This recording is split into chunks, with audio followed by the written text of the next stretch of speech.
Hello everyone. I think you all know what is this fracture toughness, right? Have you heard this term fracture toughness? Yes, you have, right?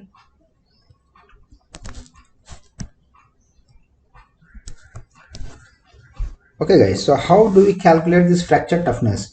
You must have seen we take a sample something like this, right? This is your sample and here we apply force and we have some crack over here. So this crack and the force which is applied, the stress which is applied, so that it can bear the load, the maximum load it can bear. So in terms of that, we define this K1C, that is some sigma root over pi C, right? So what is the value of this C? C is your crack length. Okay, and some geometrical factor, like depending on the sample. If it is sample like this, then it will have some value alpha, and if it is a circular, then it will have some other value. So this is the method to calculate fracture toughness in a normal plate like material, right? Now suppose you do a coating. Okay, you are doing a coating, over here, and you want to determine the fracture toughness of this coating, because this coating is not very thick that you can create a bulk sample out of this. So how do you do that?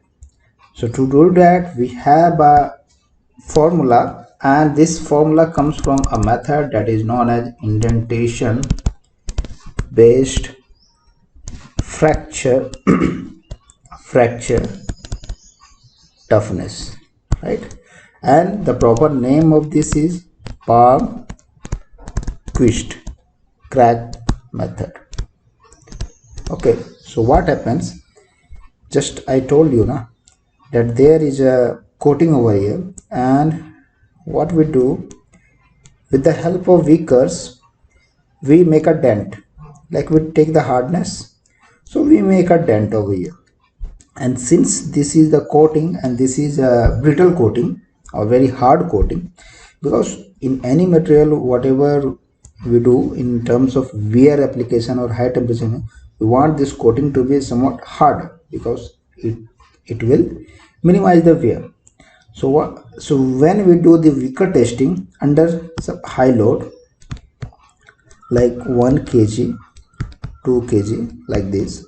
Okay, so what happens, due to the pressure, due to this load, and since the coating is of brittle nature, so cracks forms originating from the diagonal.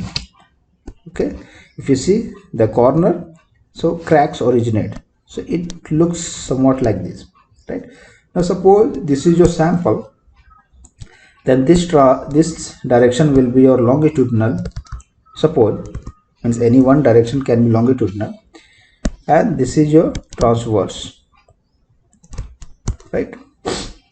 You can take accordingly, right?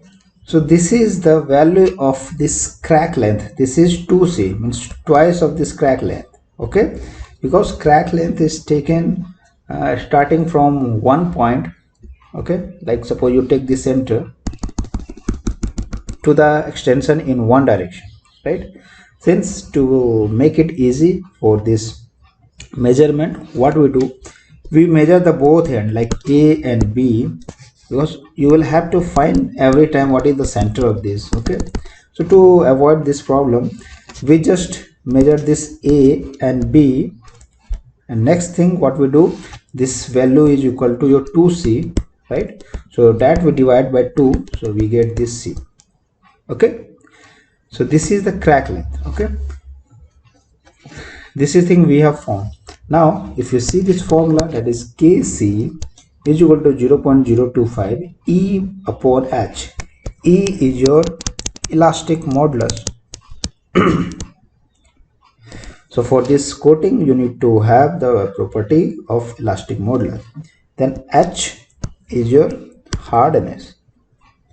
What is the hardness? Because we have measured the hardness using this indent. Okay, then P is the load, at what load you are applying. Okay, the pressure. C is the crack length which we found here, right? So this gives a value that is called as indentation based fracture toughness. Okay, so this is somewhat different as compared to the normal fracture toughness which we calculate. Okay, so guys, remember, for the coating purpose, for the coating material, we use this indentation based fracture toughness. Okay, so thank you all.